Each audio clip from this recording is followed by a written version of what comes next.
And so it begins in contrast with the previous section where Allah says now, وَأَمَّا مَنْ أُوتِيَ كِتَابَهُ بِشِمَالِهِ. As for the one who's been given his book in his left. The word shimal comes from shamala or ishtimal, which means inclusion.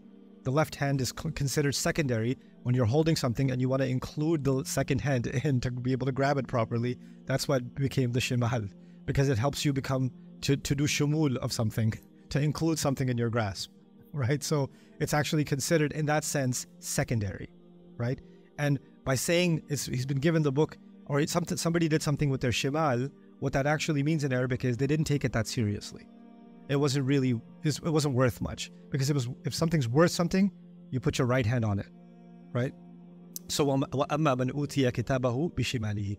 As for the one who's been handed his book in his left, فَيَقُولُ يَا لَيْتَنِي لَمْ أُوتَ كِتَابِيَهْ. Then he will call out, what has happened? Or layta is one of those words in Arabic. It's a word for regret. I'll tell you the etymology in a minute, but it's very hard to translate. In older English, they had things like woe unto me or woe is me, right? But woe is not the same woe now, right? Woe in Shakespearean English had a certain effect. It doesn't have the same, like no teenager goes around when, you know, their dads grounded them for a week, or your mom took your cell phone away. Woe unto me, hast thou not takeneth my iPhone Pro Max. So the word woe doesn't have a serious impact anymore. It did in Shakespearean English, right? So what does it mean? We'll look into that when the time comes, inshallah, a little bit deeper. But one thing I will tell you is, as technology has improved, the human ability to articulate themselves has declined, right? So there are studies now about even handwriting. Human handwriting is declining rapidly, right? So adults are writing like third graders used to write, right? Teenagers will see me just write something. Wow, you can write like that? I was like, second grade. But now that looks like calligraphy now. Why? Because there's a decline in linguistic ability, because we're handing so much of the linguistic work over to machines, right? The same way emotions or language is not as rich as it used to be once. Why? Because, for example, if you want to express frustration, you can just take a round yellow face with steam coming from the nose and send it to somebody. Instead of expressing frustration with words, you could just send them an emoji, right? And you can also now, because we're in the world of rapid communication, we don't even write the full sentence. I mean, it used to be all right, then it became okay, then it's become K, right? So the abbreviation of language and the misspelling of words, that's the common thing now, right? And so language is going through a tremendous decline. And this is not something that happened after social media. It got exaggerated after social media. But even before then, language has been declining for some time now. And actually, some of the ancient languages of the world are very quickly dying. There are many languages that are dying. By the way, you'd be interested to know, South Asians might be interested to know, Urdu and Bangla is two of the languages that are dying. They're dying. And so I experienced this firsthand. I have up to an 8th grade level education in Urdu. That's all I learned when I was Saudi. I was in a Pakistani school. Before that, I knew some German because I was born in Germany, but that's gone. 9. But my Urdu is, it's 8th grade education. So it's not college level Urdu. It's not even high school Urdu. It's 8th grade Urdu, right? And then my family came here after that. So I haven't had continued Urdu education since. And that was in 1865. So it's been a while.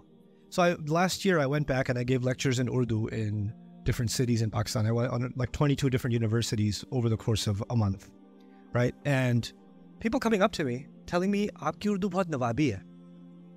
You speak like ancient Indian aristocrat Urdu." I do? I don't think I did. Because 8th grade, from my time until now, the language has been impacted so deeply by, it's got Anglo influence now, and it's got Hindi influence now. So now people are coming up to me and saying, "Ye bada acha hoega." And I was like, "What's hoega?" I knew a hoga, but this is a new hoega. So the language started kind of, breaking apart, and the insertion of outside words becomes more and more common, right? This is happening with Arabic too, by the way. The Arabs should be very sad about that. And the entire ummah should be sad about that. If we lose the language from a mother tongue perspective, then that there's a loss of natural language, right? So as a result of that, the Quran's language seems artificial.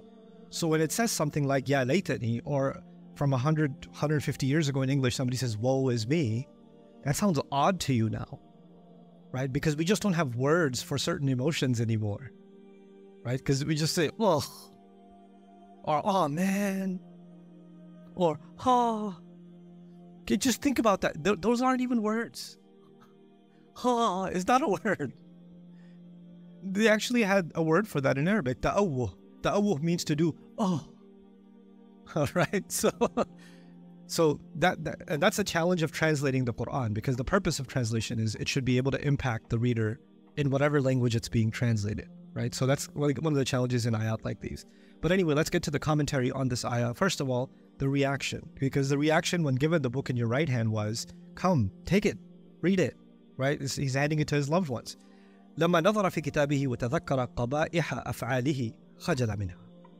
When this person saw his book and he saw the ugliest deeds that they had done are there in glaring record, they're humiliated by that. وصار العذاب الحاصل من تلك الخجالة أزيد من عذاب النار. And it's perhaps that humiliation that's even more intense than the punishment of the flames themselves.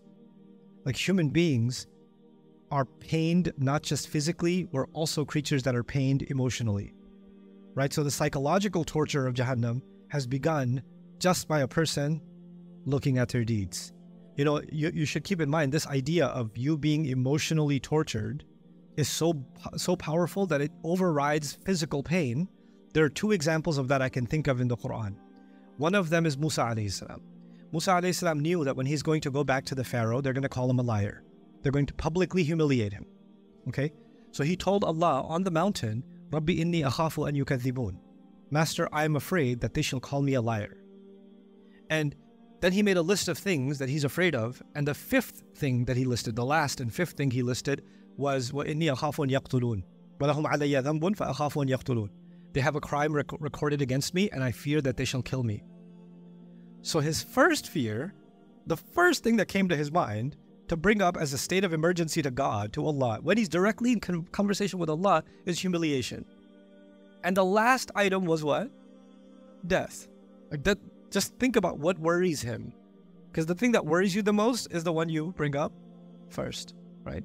Similarly, you see the case of Maryam salamun alayha, who bears Jesus. She gives birth to Isa. And she knows when she comes back to town of that time, the Muslim city, that she was living by the masjid. There was a mihrab. The imam was Zakaria alayhi salam, right? She disappears. And then she comes back, and she comes back with a baby. And everybody knows she's been raised in the masjid. What are people going to say? And you would say, no, these are not kuffar. These are Muslims. Muslims don't talk like that about fellow Muslims. Yeah, we wouldn't know. This is something that used to happen thousands of years ago. We don't have that problem anymore. But anyway, so she's worried that they're going to point the finger at her, tell her that this is an illegitimate child. What have you done? She can't bear the thought of even hearing that stuff. So she says, and it's recorded in Allah's book, Ya laytani mittu qabla hadha. If only I could be dead before this happens. She wished for death instead of humiliation. Like she wasn't even worried they're going to stone me, they're going to murder me, they're going to hurt me. She just didn't want to face that humiliation. That was it was more acceptable to take death than to take that humiliation. And of course, if you did your own studies, especially those of you that are studying psychology, perpetual humiliation, degradation, feeling suppressed, somebody feeling unheard, humiliated, and if they feel like they're stuck in that situation, it can only go on so long before people commit suicide, right? People even kill themselves without the fear of Allah. That's actually a solution for people, right? There are people that are well off financially or this or that, but now there's a trial that's going to happen and all of their dirty deeds are going to come out. What happens the day before the trial? You find the guy overdosed on some drugs and he's out. Because it's not like they were going to hurt him, but they were going to what? It was going to humiliate him, couldn't take it. What is Allah doing here? He's humiliating the person on the left hand. By the way, let's keep the subtext in mind. Why would someone be humiliated? Why would Allah humiliate someone? Because they were in the business of, fill in the blank, humiliating others. Humiliating others. people that got a kick out of, putting other people's laundry out, using vile words against someone, bringing the worst of their deeds to their attention. Like, Fir'aun was trying to humiliate Musa alayhi salam. Didn't you do what you did? فَعَلْتَ فَعْلَتَكَ الَّتِي فَعَلْتَ. You're gonna talk to us? Or the people were humiliating Maryam salamun alayha, right? Or humiliating her. So this idea, every time there's a punishment, you have to keep in mind the punishment reflects the nature of the sin that came before it, right? So these were people, like Allah says in another place in the Quran, وَيْلٌ لِكُلِّ هُمَزَةٍ لُمَزَةٍ. And humaza, lumaza are qualities of people that speak ill of others and get a kick out of it, basically. They enjoy humiliating others. By the way, this idea of humaza, lumaza in the environment in which we live, where most people aren't even watching social media content, they're reading the humaza, lumaza underneath in the comment section and getting a kick out of it, right? So for those who do enjoy that trolling, and that's their feed, just let me remind you of something. Allah says, وَفِيكُمْ سَمَّعُونَ لَهُمْ وَاللَّهُ عَلِيمٌ بِالظَّالِمِينَ. Among you are those that are just audiences to those vile people. And Allah knows all wrongdoers. And Allah is saying the people that are making those vile comments are wrongdoers, and the people that are just consuming that are also wrongdoers, right?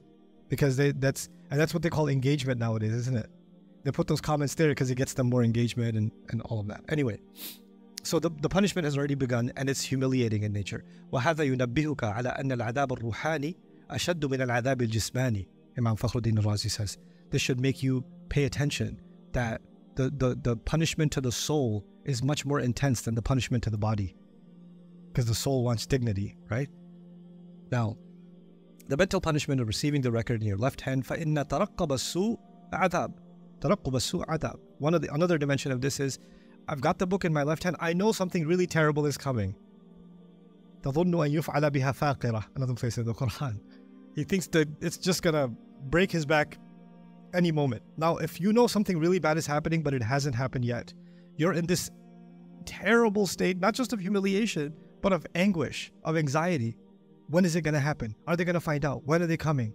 And you can't have a moment of peace. Even if you're not physically in torture, you are living in terrible, terrible anxiety. And anxiety is a debilitating state to be. It can render a person paralyzed, like literally paralyzed, And it's the paralysis that Allah even describes in other places in the Quran when He says things like شَاخِصَةً أَبْصَارُهُمْ. Their eyes are petrified.